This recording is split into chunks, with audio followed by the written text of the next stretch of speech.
kasih. Perkenalkan diri dulu dong, sip. Terima kasih, terima kasih.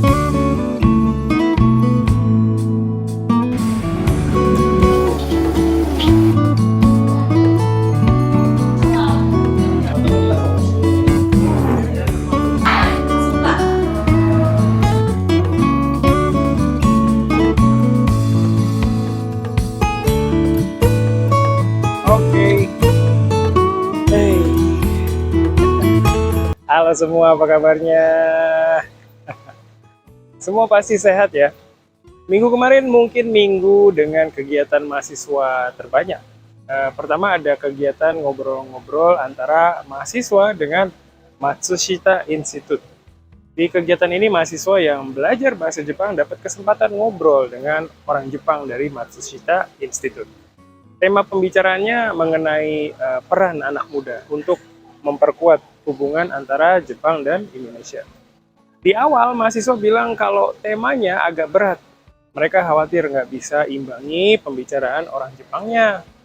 Tapi setelah ngobrol, kayaknya mereka bisa-bisa aja. Terus kemarin ada acara kompetisi seni dan budaya Tionghoa juga di kampus. Kali ini acaranya diadain sama dosen dan mahasiswa dari program studi bahasa Mandarin. Di kompetisi itu ada macam-macam lomba, ada lomba nyanyi lagu Mandarin, terus ada lomba baca puisi, dan lain-lain. Awalnya saya diminta untuk jadi juri lomba nyanyi, tapi saya tolak karena ada jadwal yang lain. Kalaupun saya jadi juri, saya ngerasa nggak mampu kasih nilai untuk orang nyanyi ya. Hari itu saya emang ada kerjaan yang lain, jadi cuma lihat sebentar aja. Pas di akhir kegiatan saya sempat diminta untuk kasih hadiah ke para juara lomba nyanyi. Nah, pas kemarin lagi di jalan mau pulang, saya haus banget. Hari itu cuacanya panas. Pas lagi kepanasan dan kehausan, saya lihat tukang jualan es cendol. Cendol ini kayaknya nenek moyangnya minuman boba deh. Soalnya es cendol ini udah ada dari zaman dulu loh. Zaman waktu belum ada minuman boba. Kalau di daerah Jawa Barat dan Jakarta namanya es cendol. Tapi kalau di Jawa Tengah dan Jawa Timur namanya es dawet. Apa kalian ada yang pernah minum es cendol? Kemarin saya minum es cendol durian. Rasanya enak banget. Biasanya kalau pulang saya nggak mampir kemana-mana. Tapi hari itu saya mampir ke tukang es cendol.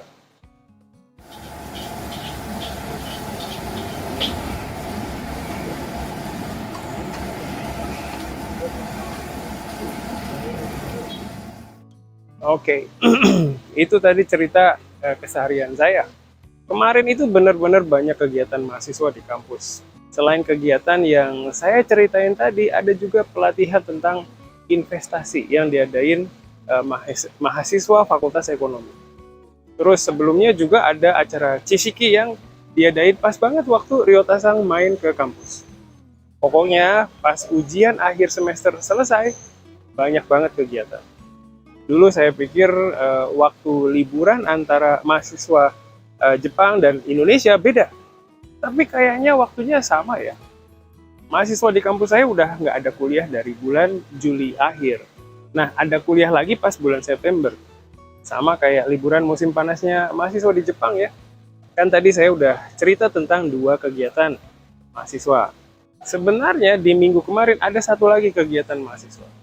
Kegiatannya dilakukan oleh mahasiswa Badan Eksekutif Mahasiswa atau biasa disingkat jadi BEM. Mahasiswa dari BEM ini adain kegiatan pembelajaran bahasa dan budaya asing di sekolah yang ada di daerah Ancol, Jakarta Utara. Isi dari kegiatannya adalah kakak-kakak mahasiswa ini adain kelas pembelajaran mengenai bahasa dan budaya Jepang, Inggris, dan Tiongkok untuk anak-anak SMP. Sekolah yang jadi tempat kegiatan namanya Sekolah Rakyat Ancol. Sekolah ini adalah sekolah khusus yang didukung oleh Taman Impian Jaya Ancol supaya anak-anak yang ada di sekitar Ancol atau Jakarta Utara bisa dapat kesempatan belajar. Kegiatan ini diadain selama 2 hari, yaitu di hari Sabtu dan Minggu tanggal 3 dan 4 Agustus 2024 kemarin. Awalnya saya diminta datang di pembukaan kegiatan di hari Sabtu, tapi karena ada kerjaan dan kegiatan lain di kampus, jadi nggak bisa deh. Saya ikut kegiatan yang di hari Minggu. Waktu bilang ke istri tentang kegiatan ini, saya sempat dicurigai sama istri. Jangan-jangan bukan ikut kegiatan mahasiswa, tapi ketemu dengan cewek lain. Muka saya emang mencurigakan sih ya, jadi mau gimana lagi.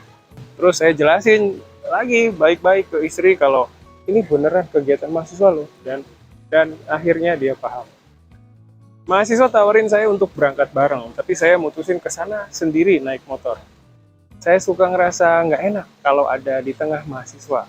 Mereka kayaknya jadi nggak bebas. Posisi sekolah rakyat Ancol ini lumayan jauh dari rumah, tapi karena hari Minggu jalan juga nggak macet, jadi bisa cepat sampai.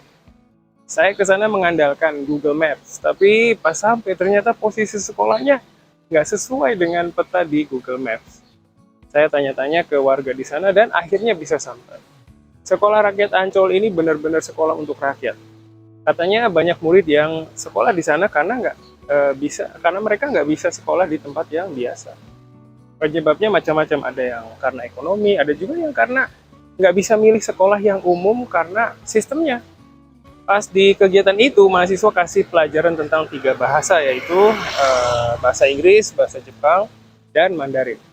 Selain itu, mereka juga ajarin budaya dari 3 negara itu. Misalnya, kalau dari Jepang ada pelajaran mengenai yukata, tarian yosakoi, dan lain-lain. Pas saya di sana, mahasiswa lagi kasih pelajaran tentang bahasa Mandarin. Anak-anak dari sekolah rakyat Ancol antusias banget dengan pelajarannya. Kayaknya mereka senang bisa belajar bareng sama kakak-kakak mahasiswa. Mahasiswanya juga kelihatan semangat pas mereka ngajar. Kegiatan ini positif banget sih. Mahasiswa bisa berkontribusi langsung ke masyarakat. Oh ya, kalau ada kalian yang mau main-main ke sekolah rakyat Ancol, bisa juga loh. Kayaknya anak-anak di sana jarang punya kesempatan ketemu dengan orang asing. Saya sempat ngobrol dengan koordinator sekolah ini. Katanya sekolah rakyat Ancol ini sempat pindah-pindah tempat. Itu disebabkan karena awalnya sekolah ini bukan sekolah resmi. Terus koordinator sekolahnya juga cerita kalau mahasiswa yang ke sekolah untuk adain kegiatan bukan cuma dari kampus saya aja. Ada juga mahasiswa dari kampus lain. Terus saya sampaikan ke koordinatornya bahwa di kampus saya itu ada banyak fakultas. Jadi mungkin bisa kasih pelajaran tentang hal lain, misalnya kayak ekonomi, teknologi, atau bidang ilmu lain. Oh ya, lokasi sekolah ini ada di daerah yang tumbuh banyak pohon, jadi suasananya nyaman banget. Kalau ada yang mau main ke sini, bilang aja ke saya ya.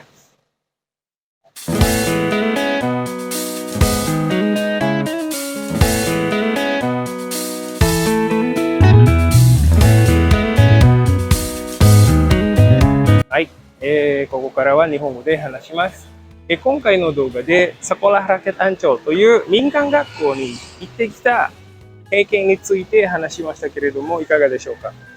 普通の中学校に行けていない子どもたちがここで中学校に進学できて、その後の進路に関してもサポートがもらえるというところです。経済的に困っている人にとってとても、大切な場所です。遊びに行きたいという方がいらっしゃらですね、ぜひ声をおかけください。さて、今回も日記に出ている単語についてお話ししたいと思いますけれども、その単語はトラクです。トラクは動詞で断るという意味です。つけられる接字はなんとブルもムもつく動詞で、ちょっと変な動詞です。トラクのような動詞、つまりブルもムもつく動詞はありますけれども、そんなにないのでご安心ください。まず、接頭字がついた方ですけれども、ノラになって断るという意味です。カジュアルな会話でよくのところを崩してノラという形になります。例文は例えば、saya pernah dapat tawaran bekerja di Jepang, tapi saya tolak karena saya lebih suka kerja di Indonesia という文章で、意味は、日本で働くオファーをもらったことがありますが、インドネシアで働く方が好きだから断りましたという意味です。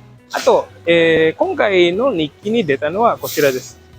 Awalnya saya diminta untuk jadi juri lomba nyanyi, tapi saya tolak karena ada jadwal yang lain という文章で、意味は、最初はのど自慢大会の審査員として頼まれましたけれども、他の予定がありますから断りましたという意味です。今の文章のトラクは崩された形であるノラに置き換えることができます。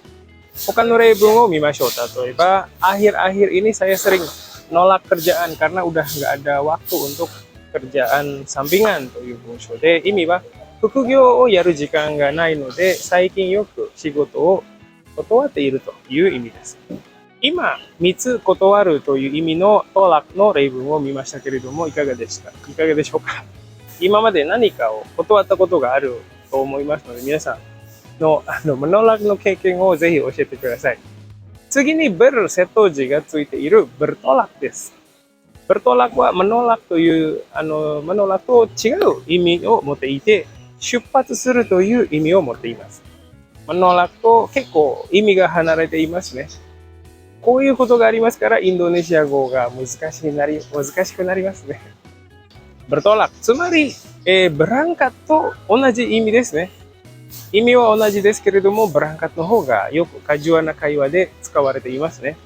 例文は例えば、Presiden Jokowi bertolak ke Paris tadi malam という文章で、意味は、ジョコイ大統領はパリに夕べ出発しましたという意味です。ブランカと全く一緒なんですね。でも、フォーマル感があって日常会話であんまり使われていないのでご注意ください。この動画を見てくださった皆さん、ぜひ自分の経験をもとに例文を作ってみてコメントとして書いてみてください。ハリニャジャパネシアは皆さんとのコミュニケーションを図るために作っていますので、ぜひジャパネシアに毎週このハリニャジャパネシアを書いていますので、わからないところがあったら下にコメント書いていろいろ質問してください。皆さんのアウトプット、そして私からのインプットとフィードバック。このやり取りがとても大事です。Oke, itu dulu sementara ini. Sampai ketemu lagi di konten berikutnya ya. Bye-bye.